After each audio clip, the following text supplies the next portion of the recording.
It's your boy, The Dream, in the house, and we are back up and running. Had a little controversy yesterday as we couldn't get on and Skype was down. But, ladies and gentlemen, the biggest show in the world has returned. And I got my boy, the Mad Hatter, with me. What's going on, man? How you doing today? It's a brand new week. No doubt. Definitely a good week. Feeling better than the Colts are, man. That's for sure. Son, they looked terrible yesterday. What's going on with that team? No doubt. Why don't you throw the ball to Darrell Revis? Yeah, right. Why don't you throw the ball to Darrell Revis? Nobody in the league throws to Darrell Revis' side. Why don't you throw the ball to Darrell Revis' side, though? I don't know, man. I don't know, but I was watching that. It was pretty ugly to watch last night. I got to be completely honest with you, man. Just watching Andrew Luck at the helm, all the turnovers, and your boy Frank Gore just kind of fumbling the ball and the whole package. Kid. Felt bad for Frank Grizzle. That was kind of out of his usual. That wasn't his usual to fumble, but Frank Grizzle was going to get a touchdown if he would have held the ball together. Looked crazy going in, and the Colts looked pretty bad.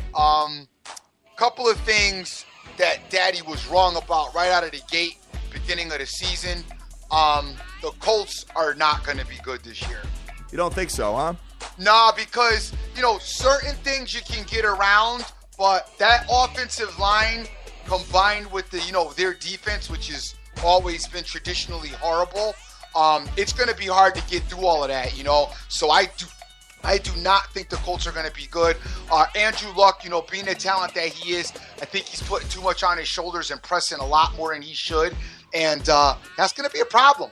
Oh, definitely, man. I mean, when you see just his pocket just collapsed every time he stepped back to pass, man. It was like he had like no time whatsoever, man. So the offensive line. It's too bad we didn't do the show yesterday because, as you know, because you were big on the Colts, and I talked to you about them. I think we even talked a little bit about them on Friday.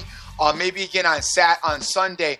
I had told you that, on New York media, I had heard a couple of interviews about the Colts and about the Jets. And, there was a lot of talk about the relationship between Fitzpatrick and Brandon Marshall. I guess they're BFFs now, and they're doing all types of texting and all types of stuff, when they're not around each other. And I heard a lot of talk about that. We already knew the Jets' defense was good. And, I was trying to get you off of that game. Yeah, definitely. Definitely. Well, I didn't go as ham on it as I wanted to originally. I just said, you know what? The way football has been, the way I watched it unfold on Saturday and Sunday with collegiate sports and the NFL, I just kind of went a little easy. I'll be honest with you, because you know what? I'm still doing the baseball, and Dan and myself are doing pretty well with that. So, you know what? I'm just kind of not trying to give it all back with the initial first opening weeks of football, because there's a lot of different things that we don't know yet about these particular teams. And you know what? I was lucky enough to have my Dolphin money won back with Green Bay on Sunday night. Surprise, surprise. The Seattle Seahawks are 0-2, player. Yeah, I know. In Seattle, that game was a very interesting game, but Seattle, I have no problem. I believe that they will get it together. The thing that puzzles me with Seattle, though, I got to say, and guys, remember I talked about this a little bit. I talked about how you have to know your personnel and chemistry and all that, and sometimes it doesn't work in the first year. And a great example of that right now, and I know it's only week 2, but Jimmy Graham fitting in the Seattle system, I don't know that that's as beautiful of a marriage as we thought it was going to be. Seattle doesn't seem to be able to work him into their system, and it's funny, but as I watch Seattle, I don't see how they're going to work him into the system either, because they just don't play like that. They don't play like how he's used to playing, and how he played with Breeze over in New Orleans. And it's just, I don't know. That fit is not as an attractive of a fit as at first thoughts, I thought it was an attractive fit because Seattle likes to play inside out, dump the ball off to the running back, hit the tight ends. But now, man, I go back and I look at it and I watch it like I watched, Sunday night's game. I don't know that he fits in with them well. You know what? I'm taking a look at it, and they have offensive line issues too, bro. Yeah, they do. But their stuff, Seattle, to me, Seattle's fine. I don't have any problem with them. They had a couple of bad turnovers and bad spots against Green Bay. But offensively, I think they're fine. The thing that they have to do with that is Russell Wilson has to get a little bit mobile. Once he got mobile in that second half of the game, that offense opened right up and it looked a whole hell of a lot better. But he has to get mobile. They can't just sit back and just hand the ball off to Marshawn Lynch and think he's just going to go just rip it up and tear it up, because it doesn't work that way. The pass creates the run creates the pass, vice versa. Absolutely. My man Danish Better is telling me that their biggest problem is the loss of Max Unger. And they have no offensive line. So you were on the same page with that, brother. Definitely. Yes, so we're looking at that. I mean, Seattle did start off pretty shaky last year, too. Remember, they were like up and down? Yep. And everybody kind of wrote them off, and then all of a sudden they just went ham in the second half. Here's my deal, okay? They were up 8 against the Rams, busted play, Rams catch the ball, scored a touchdown, and win the game. Now, everybody, the Rams are dope, the Rams are dope, the Rams are dope, which I love, because a lot of people who had their week one, I told you so, or I knew it, or I knew this was going to happen, you got a whole bunch of, oh, really? On week 2, because then the Rams go and lose to the Washington Redskins. Yeah, I know. So I know the Rams now are not that dope. And remember I said it, I don't know about Nick Foles. I know the Rams. I just don't, I'm questioning it. Yeah, they got up for Seattle, and that's all well and good, but whatever, all right? Same situation with the Niners. Niners want to smack me in the face, embarrass Minnesota. Then they go into Pittsburgh. And people want to tell me, because I've seen a couple of Niner fans, they want to tell me about Cap's numbers being good. I'm like, kick rocks. Cap and them were blown out like in the second quarter, and then they were letting him throw the ball. So I don't want to hear about his yardage numbers. That game was a mess. Well, not only that, too, you're playing against that Pittsburgh secondary, which is absolutely horrific anyway. Yeah, but they were up like 20-something points. It's like 29-3 at the half or something. Before they started letting Cap even get loose, it was a runaway. Already Cap's popping bottles on the sidelines, breakdancing, signing autographs, and then they started letting Cap get loose. Then on the other side of that, the Vikings are going to stink. They're not going to be good. The offensive line, Teddy Bridgewater, whatever. They end up showing up and doing their thing against Detroit. Yes. All right, absolutely. Detroit's big question mark. Of course. And the Detroit Lions are 0-2, player. Detroit's big question mark right now. Yeah. I still think that they're talented enough to get around that, but they're a big question mark. And I got to tell you, I made a huge mistake, and I think they're going to have a bad season. Dude, Breezy. Oh, my God. We talked about it on the show on Sunday that they had no business whatsoever giving those kind of points to anybody in the league, and sure enough, the Tampa Bay Buccaneers come in with famous Jameis and laid a smackdown on them in the Superdome, kid. Yeah, Breezy, I don't know what to tell you there. They should have did what they could have did to keep Jimmy Graham, because they got issues. He's got a lot of issues. I know he's the type of quarterback that spreads the ball around, but the stuff that they try and their mindsets and the way they played football over the last few years is just not going to be successful this year. Oh, definitely not. Definitely not. So, guys, we're going to be picking on the New Orleans Saints, especially if they're on the road, Dream. I mean, that was at home in the Dome, and they were that bad. Dude. I mean, can you imagine when they go on the road? I think we'll be in a pretty good position to make that whole thing work. Hey. And seriously, let's now focus our attention on Chip Kelly, as I got called by from the AD guy from Oregon, and I told him, hey, you could keep the coaching spot open there for Chip if you're having problems with your current head coach, because he should be back real soon, maybe by week 6. Oh, man, I know. We were watching this, this story unfold, all the behind-the-scenes stuff, moving in, in the offseason and all that, and all the moves, all the gambles he's been making, and sure enough, so they couldn't even score.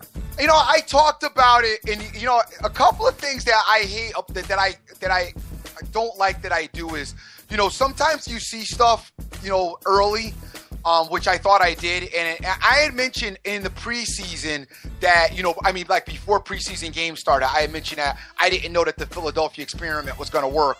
I talked about that. I talked about moving around the personnel, all the people that he moved, all the talent that he got rid of, and I talked about that not being able to work. Then all of a sudden, I saw some games in preseason, and I started reevaluating and thinking, you know what? I think this may work.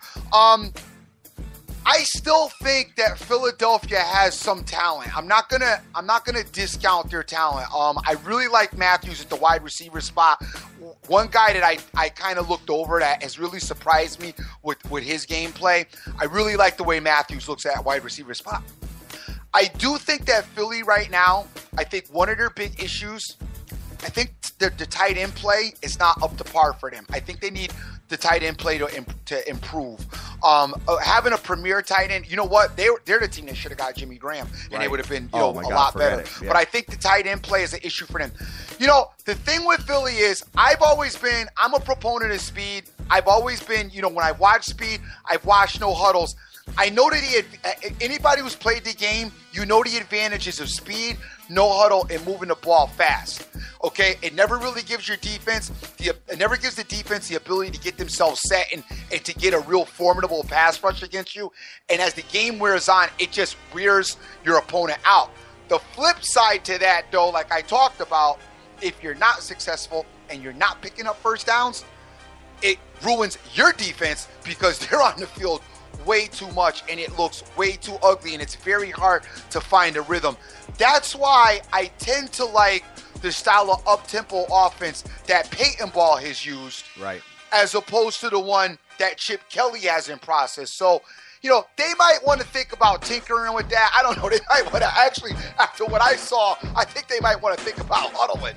Yeah. As some of the communication looked off, they might want to huddle and be like, all right, listen, the ball's going to go to you. Yeah, right. Here's where you're supposed to run. Here's where you're supposed to be, right in the huddle, and it's going to go to you. They might want to get that done right in the huddle and stop trying to go no huddle till the end of the game like some of the other teams. But, I don't know that I'm still got a little belief in Philly. Just because Philly's defense, say what you want about their offense, the defense has been stellar.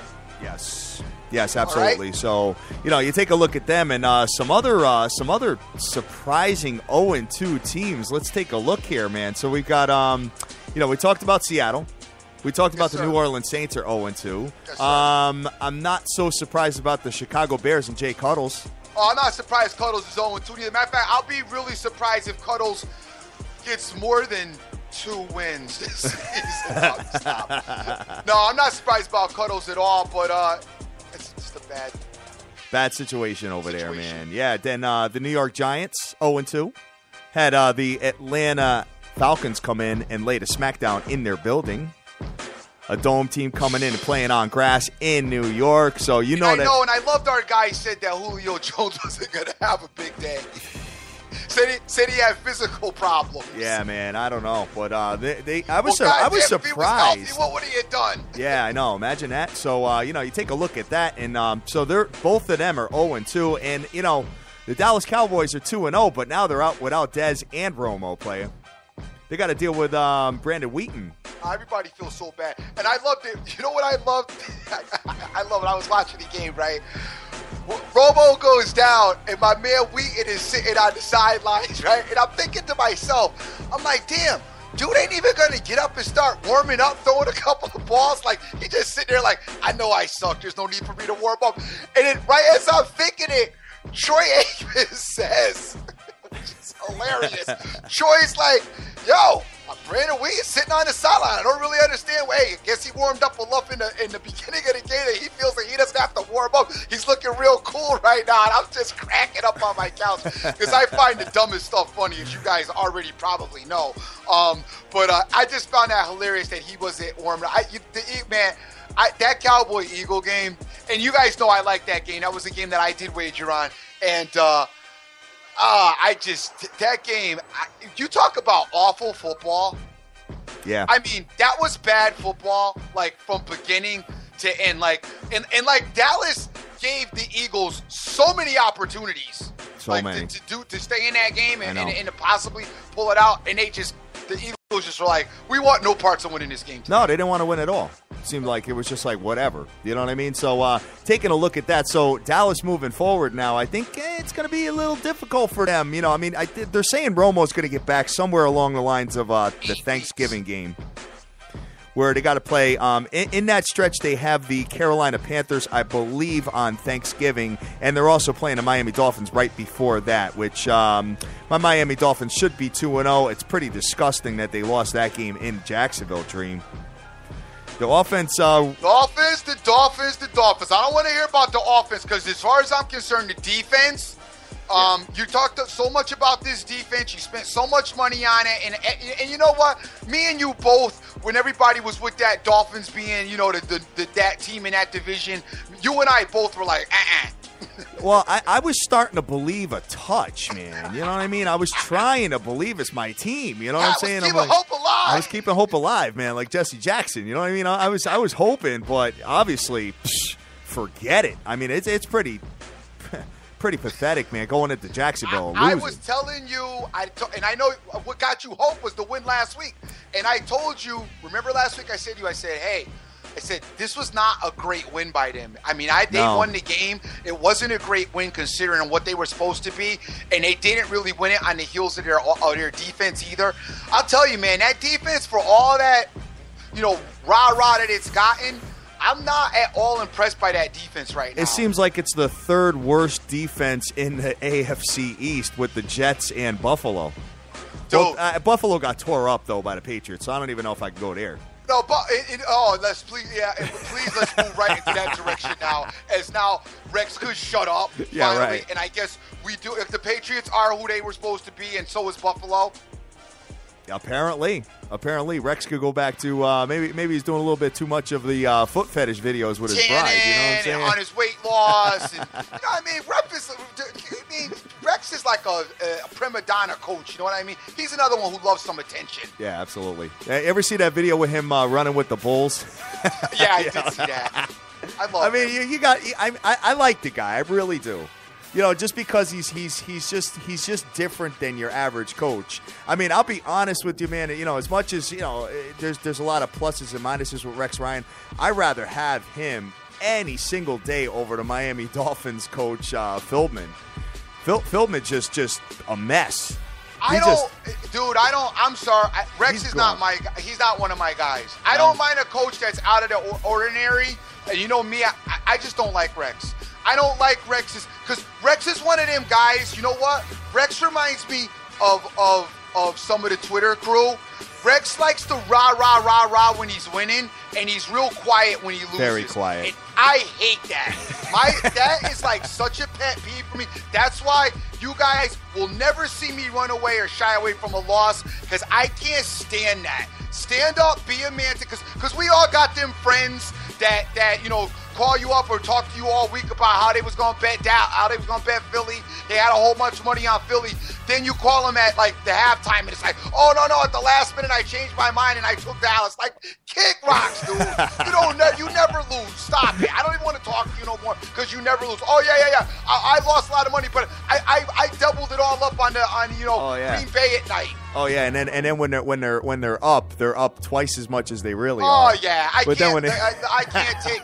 Sorry, I hate that. That is like, that's why I have my little missives and I do my little Monday morning. I give a long speech because that to me, be a man, stand up. We all lose, and we all should understand that. And I ain't trying to act like, we ain't gonna act like The View on this show, all right? Like it's always happy and rainbows, and we always winning. We gotta keep it real here as much as possible. When we win, we will celebrate, and when we lose, we will apologize. Absolutely, man. Absolutely. So, I'm taking a look at the rest of the standings here. So, a lot of surprises. So, Cleveland Browns win, Jacksonville Jaguars win, the Oakland Raiders win, beating up on the Baltimore Ravens. 0-2 team. Baltimore Ravens, 0-2 player. 0-2 team is the Ravens. And I told you, man, that loss of Suggs, that was a huge. I saw it last week against Denver. When Suggs left the game, it was like the Ravens defense completely changed. I never seen one player. I mean, you obviously seen dominant players before, Lawrence Taylor, Haley, bunch of dominant players, that were good on teams. But to see him actually leave during the game and see the defense like collapse. I saw a completely different defense when he left the game against Denver, and it was interesting that the Raiders were able to exploit that. Great job by the Raiders, but I don't know what Baltimore's going to do. I've never liked Baltimore's offense, but they did put up 33. Is Jack Del Rio wearing a suit yet this year on the sideline? God, I loved that, man. He was the only head coach that would wear like a suit top to bottom, man. So I don't know if he's doing that this year. I didn't get a chance to watch that game. I told you, I want the football coaches to be like the baseball guys that have to wear the uniforms and being all padded up on the sideline. Fat Rex on the sideline looking like an offensive lineman. Or Fat Andy. Oh, my God. Andy Reid will look crazy I know. on the sideline. Fat Andy, I love it. They'll be like, yo, go be the guard. Oh, man, that is hilarious stuff, man. On another note, let's see. We did talk about the Ravens and the Raiders. We needed to talk about Mr. Jim Feist. Yeah, man. Yeah, because while I had all the Twitter guys and everybody, because I mentioned that I had lost, so everybody came to my rescue with everybody else's plays, which there was so many of them. I can't even get through them all. Everybody with their plays and write-ups. I love it. I feel like Puffy with Cat sending me demo tapes. Keep sending them. No, I love you guys. I do look at them, believe it or not. I just don't generally. I still kind of do what I do. But anyway, Mr. Feist, who, by the way, came on the show, gave out the Redskins. Yeah, that was a good play. I had no belief in that. I got to be honest with you. That was just one of them respectful. I just kept my mouth shut. Yes. Yes. But wanted to go ham on it. But wanted to be like, huh? Oh my God, I know. One time for once, guys, mark that date down. The Dream kept his mouth shut and didn't get egg all over his face. That's why they say respect your elders. And there's an old saying called, "You don't get old being no fool." And in his case, you probably don't get old and successful being a fool. And that all comes to fruition if you look at that game. Because I'll be honest with you, Dream, there was no way in the planet I was going to bet the Redskins. No, definitely not. I'm kind of feeling Motown Philly in the background, Dream, huh? It's kind of got my. Who gave you that, son? Who gave you that? Definitely a good track to have in the on Tuesday morning. It feels like Monday to us because we had the day off yesterday, man, with Skype being down worldwide. Nah, no, dude, it was Chris Barr. He got hold of our Skype stuff. You're crazy, man. All right, so let's just see real quick. We're breaking down all the NFLs, guys. Kind of, Yato just made a picture of Fat Andy with the pads on. That's that hilarious. looked way neater than Andy would look. That right there is way neater, by the way. Go get Gilbert Brown's body. Yeah. Son, are the New York Jets for real? Well, they're for real, but not that good, though. I mean, what they are is they've got a good defense, all right? And they're going to try to not make a lot of mistakes. The Jets are like a reincarnation or like another level of the Bills. It's like the same team. The Jets and the Bills are like the same team. Got it. Matter of fact, they should just combine the two. Well, no, they're going to be, they're going to win some games, but they're not going to be, are you going to take them versus, the Patriots? No. Well, it's an interdivision matchup. So. Yeah, no, I know, but still, the Patriots are the team in that division. So, yeah. I mean, the Jets are going to be good, but I don't think that they're going to be, they're still going to, lose games. They're not all that. Yeah. Offensively, they're not all that. Well, and we did not talk about Mr. Aaron Rodgers and the Green Bay Packers. 2-0, baby. Yeah, Green Bay Packers were good. Interesting. We got to take a look at Lace in the face and make sure that he's okay. Seattle, I believe, if they played the game a tad bit differently, they did have the Packers on the ropes. They had that fumble, the interception. That interception really hurt them in that third quarter. It got Green Bay going, and they were moving the ball, quite judiciously down the field. But hats off to the Packers. We're home. But the Packers are, like every team, Packers are beatable. The wide receiver core is still a work in progress for him. getting in his rhythm right now. I saw a little bit of struggles, but you know what it is, dude? His mobility is awesome. However, gotta watch his mobility, because if he loses it, like he did last year and I believe the year before, in the middle to the end of the season, it will be a problem again. So we got to keep an eye on that. But yeah, they're gonna roll. Well, you got to remember that the Green Bay Packers have not lost in the Tundra since 2013, player. Hey, that's what's up. They shouldn't lose, and they shouldn't. They're home. You shouldn't lose at home. You're supposed to win. Yeah, right, exactly. And that was one thing that I did leave out of my breakdown of the game on Sunday. I was looking at that while you and Dan were going back and forth, and I totally forgot to tell the audience that they had not lost since it was like November of 2013 that they haven't lost in Green Bay yet. So hopefully they'll continue to do that and make it easier on us as gamblers to ride them all year at home. Green. Killer Cam? Killer Cam 2-0. Killer Cam 2-0. Wow. What do you got there? Killer Cam and the Carolina Panthers, kid. 2-0, baby. Killer Cam, I love it. Killer Cam led the team with rushing yards. 10 carries for 76 yards and 1 touchdown. Unbelievable. Killer, keep running the ball, player. Yes. Yeah, man. We haven't talked enough. We haven't said anything about the Pittsburgh. Well, we did talk about them a little bit, but the offense was absolutely dynamic and high-powered and just doing their thing. I don't necessarily let's not get overly excited about Pittsburgh's offense, as the Niners defense that I told you guys had a lot of parts missing and re-put in, and they finally showed up in Pittsburgh. Obviously, they wanted to throw everybody off the same at game one in San Francisco, but apparently the real defense showed up in Pittsburgh as they gave up 43 points. Okay, and by the way, for guys that are thinking that I'm wrong about Cap, okay, the Niners scored 3 points in the second quarter. Okay, scored no points first quarter, no points in the third quarter, and 15 points in the fourth quarter. So they got all their points and all that yardage garbage time. Yeah, right, when they were playing zone. Yeah, garbage time. Like I said, Cats was celebrating and talking. Got like 4 different players like 30 yards back. Just kind of hanging, exactly. just kind of chilling. Don't try to tell me about Cap. Okay, because the first thing out of somebody's mouth to me was Cap had 300 yards. I almost fell down. It's like, dude, really? Stop it. One last team I'm noticing that's undefeated is the Arizona Cardinals. Cardinals, just was going to go there. And, I thank you to you and Dan for pulling me off of the Bears. I'm glad I did not bet that game. Cardinals defense, dude. Cardinals defense, very impressive. But, actually, I think they were really impressive with their offense in this particular matchup.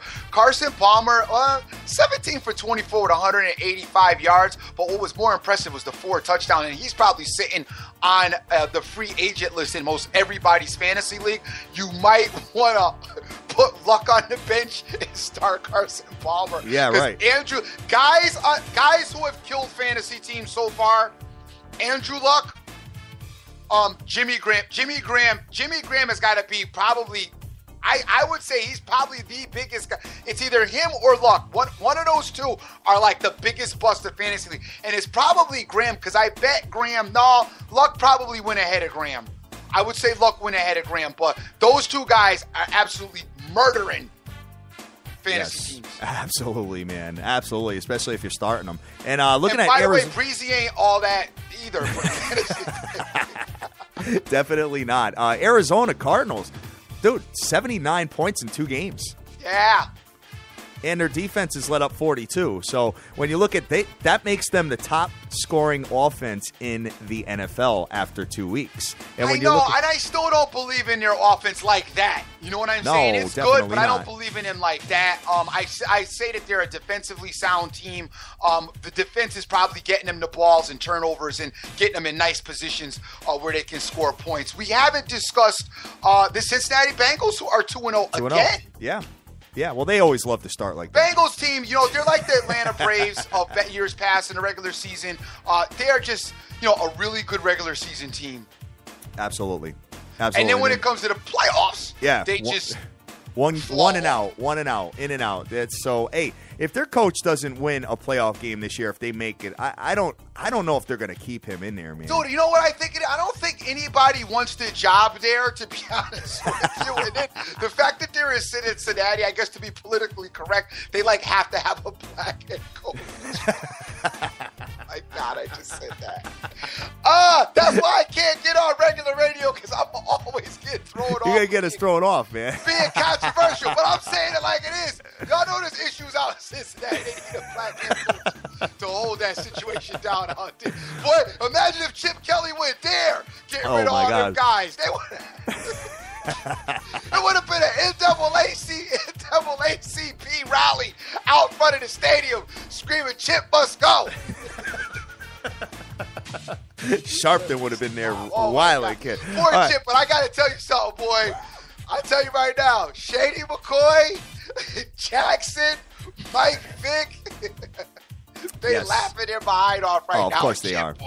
Of course they are, man. So, let me just switch this up real quick and look at one more team and see what's going on here as far as this is concerned. But a lot of different stuff. And yeah, there you go. There's your beat dream. River ball. We yes. talked about Crimea River.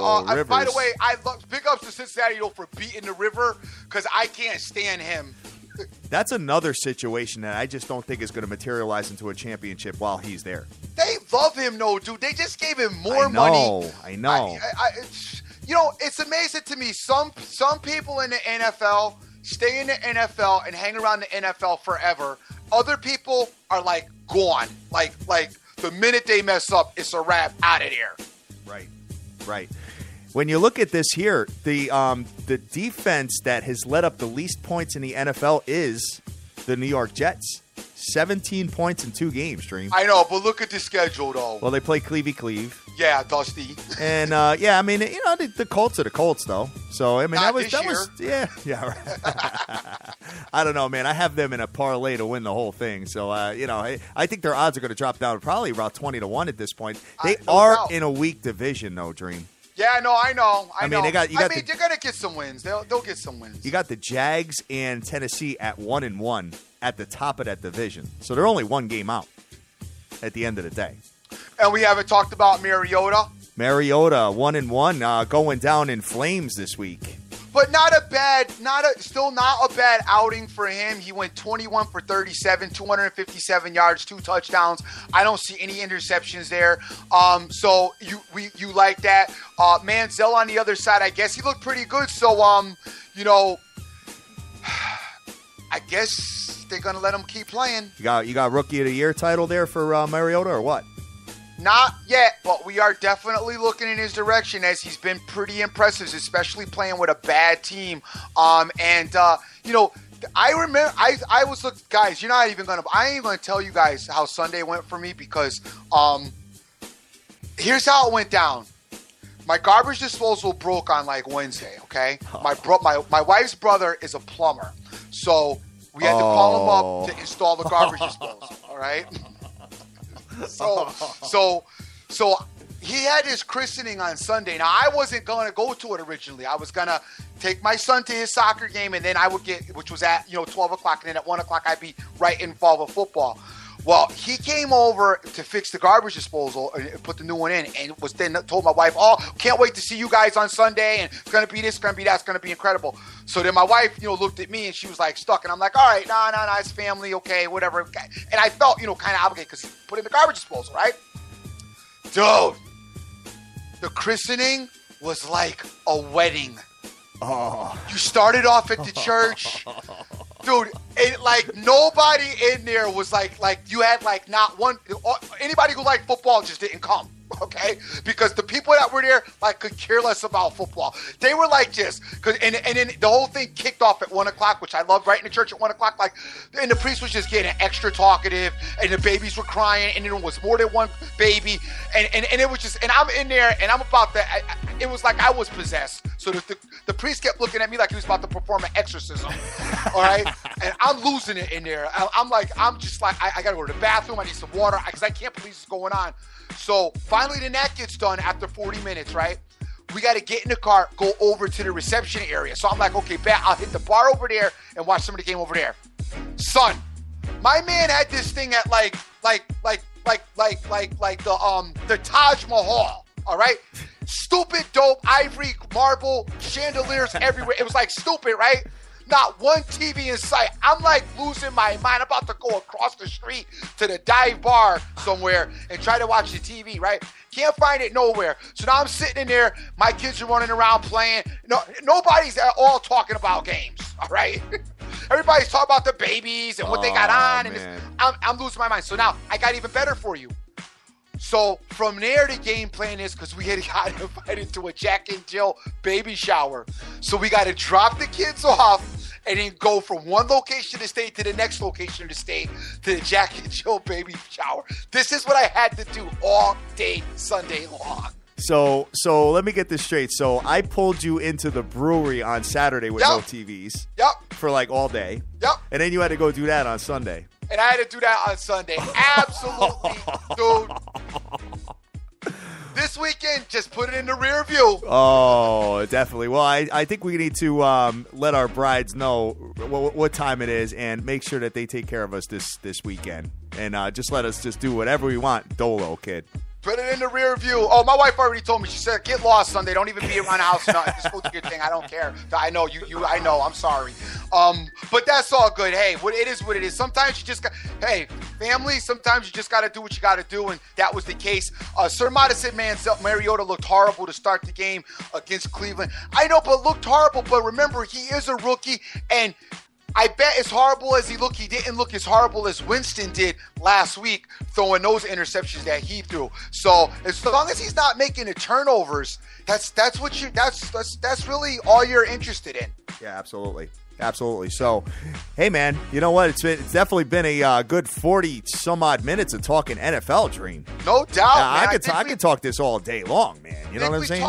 We talked up everybody. I don't see anybody that we missed here. Let's see here. Detroit Lions, we already talked about them. Yeah, pretty much everybody. I mean, we didn't talk about the Patriots because there's no need. Yeah, obviously, right. The Patriots are the Patriots. We mentioned the Buccaneers, but didn't talk about how they did it. And they did it, I guess, in decent fashion, winning that game. Almost blew it at the end, though. But New Orleans always wants to try to come back and win the game at the end. Yeah, I know. So, hey, man, just looking forward to this week, man, and cashing some tickets. But real quick, guys, just to go into something real quick. Obviously, we have 12 more games of baseball. That's it for the regular season. It actually ends on October 1st. And right now, as far as the races are concerned, you got Toronto, Kansas City, and Texas in the division leads. You got the New York Yankees 3 games up on Houston, the Houston Astros, and the Minnesota Twins are now 3 games out of the wild card. The LA Angels are 3.5 games out, and Cleve is 4.5 games out. You only got 12 games left, Dream. So this is probably the way it's going to end up shaking out towards the end. Okay. Unless the Houston Astros start doing their thing, you know that they've got to go on the road and play a bunch of games. But they got Texas coming into town, so I think that's going to be a really good series right there because they're starting to get their groove back just a touch. Okay. When you go into the National League, you got the New York Metropolitans that are doing their thing, and they did it again last night, man. Nice pitched a pretty good game. You got St. Lucia, who has clinched their division. And you got the LA Dodgers that are pretty close to clinching theirs. Then you got Pittsburgh and the Chicago Cubs, and 9.5 games back, the San Francisco Giants. So it looks like that's pretty much how that's going to end up, brother. Okay. You're going to have the Cubs versus Pittsburgh. Pittsburgh 2 games up over the Cubs in that respective wild card race. And so if it ended today, you would have the Cubs going into Pittsburgh. You would probably see, I would say, Arrieta versus Garrett Cole in that matchup. And that can go either way. But the way Arrieta's pitching, we've been saying this forever, that the Cubs should emerge in advance. All right. But you know what? In Pittsburgh, hey, it's a pretty tough place to play. So we'll see what ends up happening with that. It's just a shame that Pittsburgh just kind of had St. Lucia on the ropes for a minute there and just kind of fell off. And then, you got the rest of the other teams here. Most of them are eliminated, but you still got the Nasties kind of lingering around at 4 games out of the wild card. And, 9.5 games out of the wild card. And we already talked about San Francisco. That's the Nasties winning the World Series, right? Shut up. I'll never forget that. Why don't you go take Philly this week? Why don't you go take Philly this week, player? Dog, let me tell you something about the Nasties. They're going to win the World Series. I didn't say Philly was winning the Super Bowl, though. All right. All right, fine, whatever. So, come on, baby. All good, man. All right. Good. Brainmaker's telling me that the Cards didn't clinch the division yet, just a playoff spot. Okay, thanks for the correction over there, brother. I appreciate that. Yeah, that makes sense considering they're like 30-some-odd games over 500, you know. So it'll be a shame if they don't win the whole thing after playing so well all year long. You know what I mean? So let's look at college football rankings, Dream, and see what we got going on here, man. Let me see, because the Ohio... Dude, you know what they need to do to the Ohio State University? They need to drop them out of number one to kind of piss them off. I think that's what they need to do. I know, and the only people who want them out of number one is the guys that bet on them. Yeah. They're not number one for betting on. They should have an AP poll, a coach's poll, and then the gamblers poll. Yes. And then a team like, I don't know, some dusty team would be like number one because they keep covering the spread. I know. I see, man. I see. So I'm looking at, just basically... putting all the polls together. You got The Ohio State University number 1, Michigan State Sparty number 2. Yep. Ole Miss number 3. Wow, this looks totally different than last week, man. TCU number 4, Baylor number 5, Notre Dame number 6 with their backup quarterback, Georgia number 7, LSU number 8. UCLA number 9, and Florida State number 10. And then closing it out, you got number 11 Clemson, number 12 Bama, number 13 Oregon, number 14 Texas A&M, number 15 Oklahoma. USC dropped all the way to 19 with that loss. Yeah, good. Yeah, right. They got us, man. What happened to that, man? Dream, their defense is horrible. Their defense absolutely is brutal. Horrible. I don't even want to, dude. I'm as agitated with them as I can be. Their defense was horrible, and they did a lot of partying kind of in that game when their offense was scoring instead of being serious and going and recognizing that their defense is lousy. And that's an issue, and that's a problem. I really like what Michigan State is doing. I like the way they're going about their business quiet. I like what TCU is doing. I like what Ole Miss is doing. Those three teams are all looking very solid to me.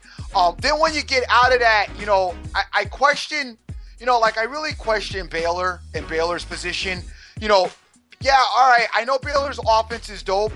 Baylor's defense, though, is as bad as USC's, if not worse. Brutal, absolutely. So I really question Baylor's positioning there. But hey, whatever. Notre Dame, I like their spot. I think that's pretty solid for them. Georgia is solid. LSU could probably move up and swap places with Baylor. UCLA, pretty impressive. I like what UCLA's done so far this season. They look pretty good.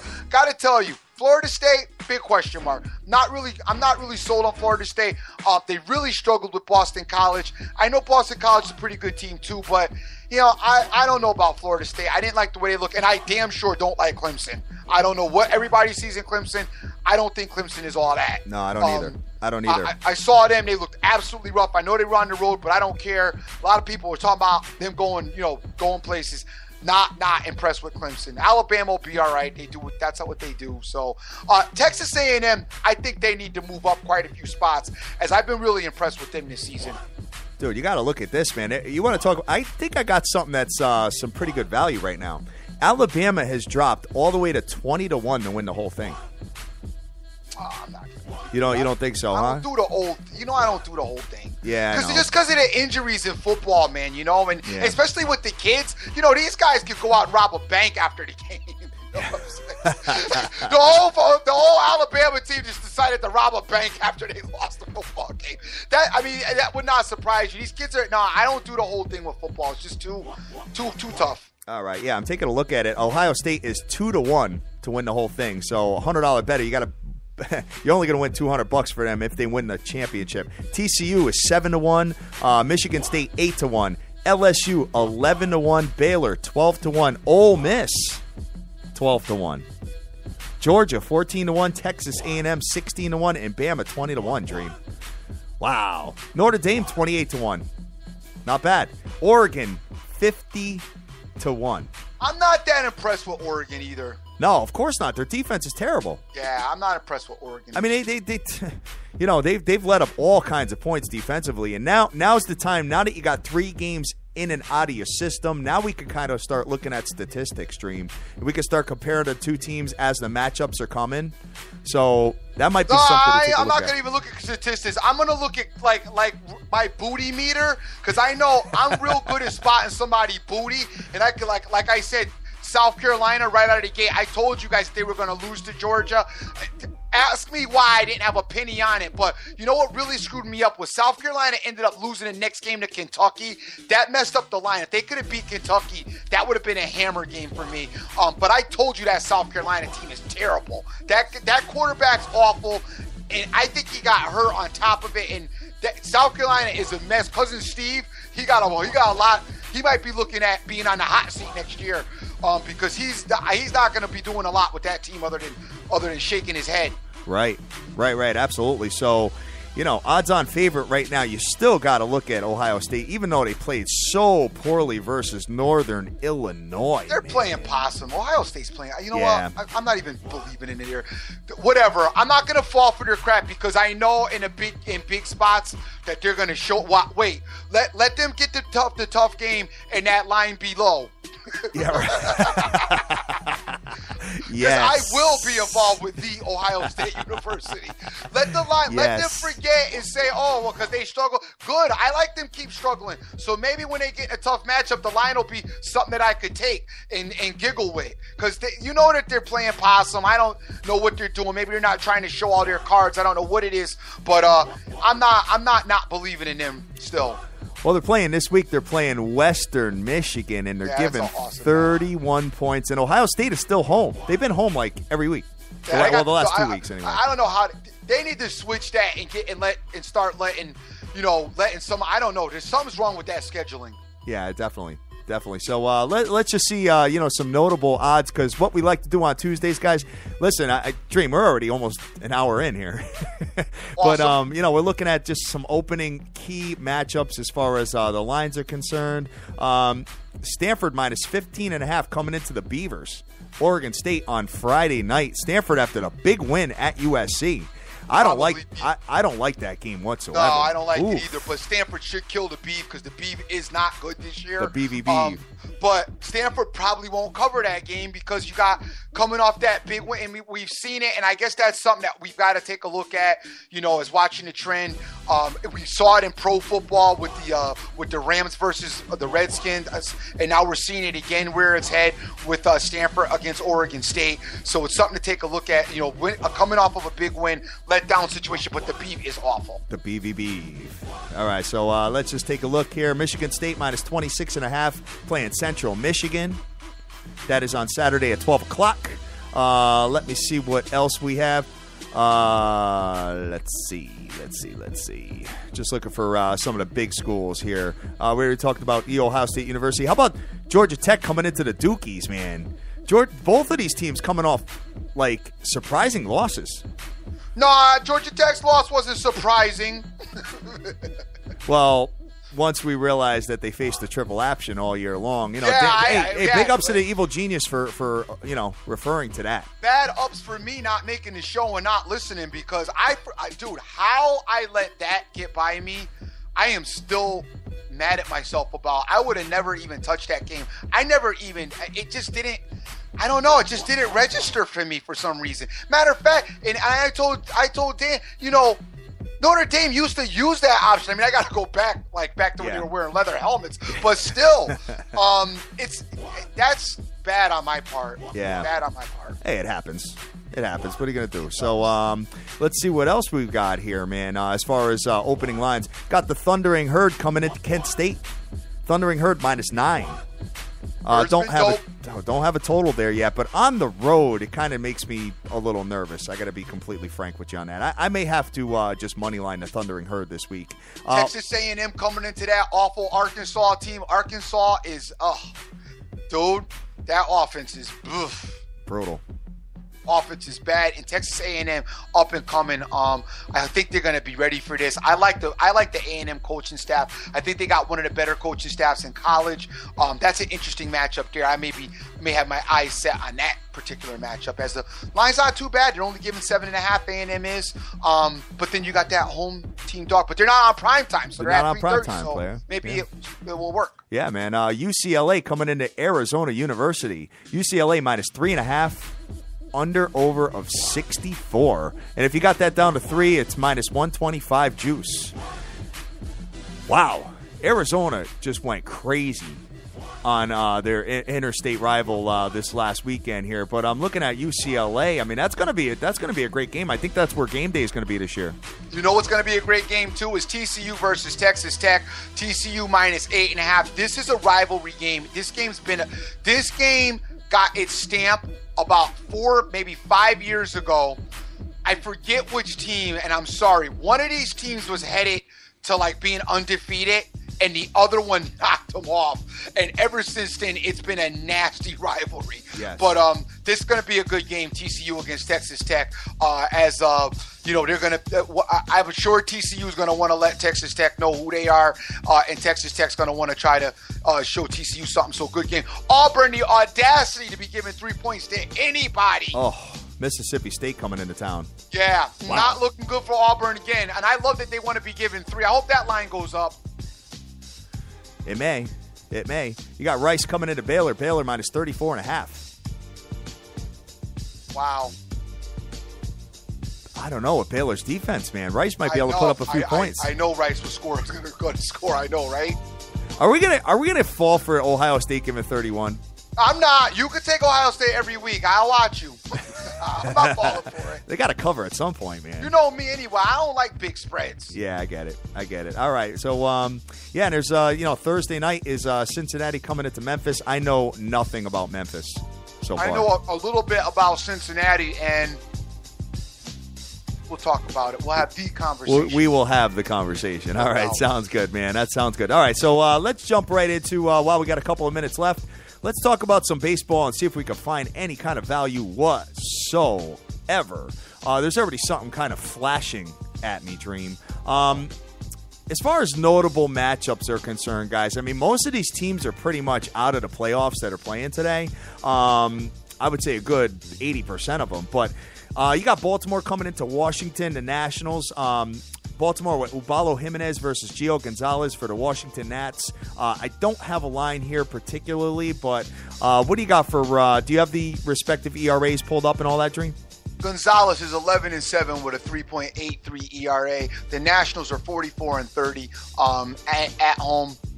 Jimenez is 11-9 with a 4.31 ERA, and the Orioles are 31-47 on the road. All right, so the Washington Nationals, guys, are 6 games out of the division, and they got to go and play the New York Mets at the end of the year. So they really need to win like almost all their games to even have a shot, and then they got to go into the Metropolitans and try to sweep them. So taking a look at this particular matchup, I mean, Washington has been pretty good as of late. So just keep that in the back of your brain. 7-1 in the last 8. So they're doing their thing. Some of those games were headaches. I did have Washington in one of the games versus I believe it was Miami, and that was a stomach ache all day long. That was when Jose Fernandez was pitching, and they got the job done. Washington 7 games over 500. Baltimore pretty much on the outside looking in, on the verge of elimination. So, oh man, I don't know. I mean, both of these teams kind of have a sense of urgency, but I would think that the Washington Nationals just a touch more in this particular matchup. But for me, I don't know if I would want to play it. You got the New York Yankees coming into Toronto Blue Jays. Toronto 3 games up. Got done laying a smackdown on the Yanks last night. Luis Severino is coming into town. Toronto's putting Marco Estrada on the mound. Toronto minus 140, under, over of 8.5. What do you got there? We have Estrada is 13-8 with a 3.14 ERA. Severino 4-3 with a 3.12 ERA. The Yankees 41-35 on the road, and the Blue Jays are 49-27 at home. All right, so when I look at that particular matchup there, Toronto is trying to put the nails in the New York Yankees coffin, and I think the Yankees need to start focusing on more of that wild card situation and figure out who their top pitcher is going to be in that one game. And it's probably going to be Tanaka, if I had to guess. So, when I look at the next game here, guys, Chicago at Detroit, this game obviously means absolutely nothing. But for some reason, as bad as they've been, I am eyeballing the Detroit Tigers in this spot, guys. So call me crazy, but, I'm looking at what Daniel Norris has done as of late recently. He's been pretty decent, in the last few outings. So, when I look at him here at Minnesota, the last one in Minnesota, this is why this is sticking out at me. 1 earned run. That's it. And they won 7-4 in that particular matchup. So, I'm liking the Detroit Tigers today. I think that's just for value play at even money is going to be pretty good for me. Going to the next one here. Let's see. Tampa Bay, Boston. Don't really have much of an opinion on that. Philadelphia, Miami. Aaron Harang is on the mound, so you might want to consider taking an over, Dream. I would consider buying a fat head. Yeah, over 8. So that might be a good overplay, guys, especially with that number being that low at 80. Aaron Harang doesn't have a fat head. Fat head doesn't do one for him. They just send his regular picture. Yeah, right. Exactly. Let's see. Next notable matchup we have here, Cleve coming into the Minnesota Twins. And Minnesota better start winning or else they're not going to make the playoffs. Danny Salazar versus Irvin Santana. Cleveland minus 125 on the road with an under-over of 8. Wow. Something's telling me Minnesota here, but go for it. What do you got?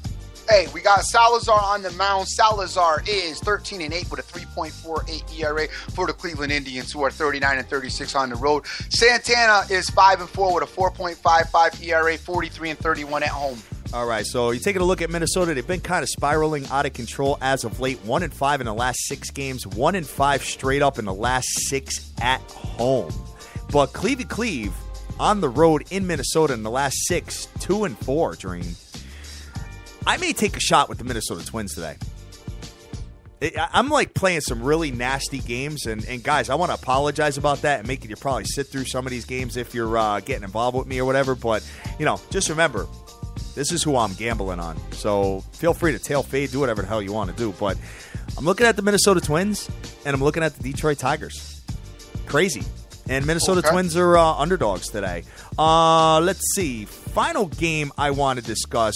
Actually, there's 2. Got the LA Angels coming into Houston. Houston's kind of turning it around a little bit here. Putting Hector Santiago on the mound as the LA Angels versus Lance McCullers of Houston. Houston minus 170 with an under-over of 8.5. What do you got there? I have McCullers 5-6 with a 3.18 ERA. The Astros are 51-25 at home. The Angels 32-43 on the road. Santiago is 8-9 with a 3.47 ERA.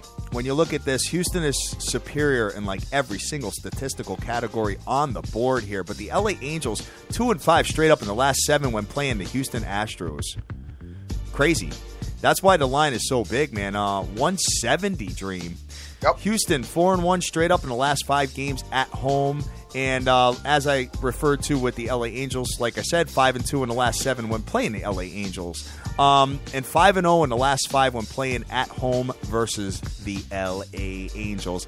Lance McCullers has been okay as of late, man. Let me just pull up his stuff here. What have you done for me lately? At Texas, Texas is a very potent offense, guys. It's a mediocre outing with 3 earned runs in 6 innings. But before that, at the LA Angels, 5 innings, 7 hits, 2 earned runs. And versus Minnesota, 7 innings, 3 hits, 1 earned run. So they're expecting McCullers to, continue some of the winning ways here and get the job done for Houston. I'm not on that game, but that's what the odds makers are kind of trying to tell you with that line. And the last game I want to talk about, Dream, is the Texas Rangers coming into the Oakland A's. Oakland's not the easiest place to play, bro. It's not. They're really pesky. And Texas, Martin Perez versus Sean Nolan for the Oakland A's. Texas is favored minus 125 with an under-over of 8 runs. What you got there? All right, we have the Texas Rangers. Our Perez on the mound, 3-5 with a 4.96 ERA. Nolan's going for the Athletics, 1-1 with a 3.24 ERA. All right, so taking a look at this particular matchup, I'm kind of scratching my head a little bit with the line. I think the line is a touch off, but they're obviously giving all the credit in the world to the Texas Rangers. I mean, when you look at Perez's ERA, it's kind of crazy compared to Nolan. So Texas 6-2 in the last 8 games. Oakland 6-12 in the last 18 and 2-6 straight up in the last 8 at home. Scary spot here, guys.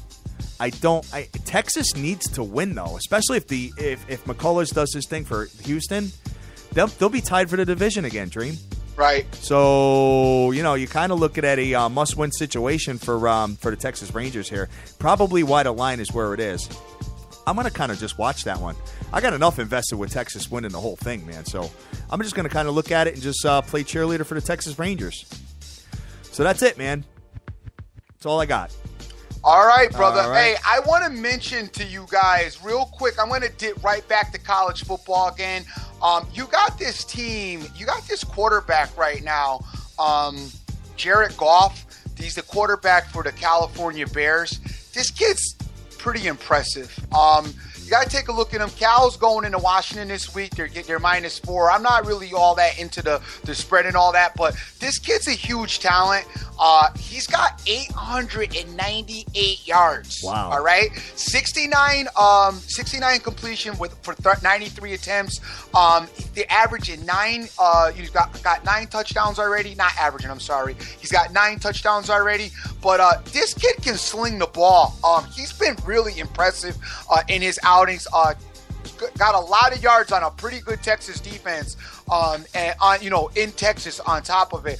So keep your eye out on this kid. I think he's he's a pretty talented. This quarterback is really talented. Sure, absolutely. That's a lot of yards for collegiate sports in 3 games. No doubt. So hey, we'll definitely keep our eye on him and see what ends up happening, man. Maybe you get some team total overs. How are they performing as far as points per game? Do you have that up?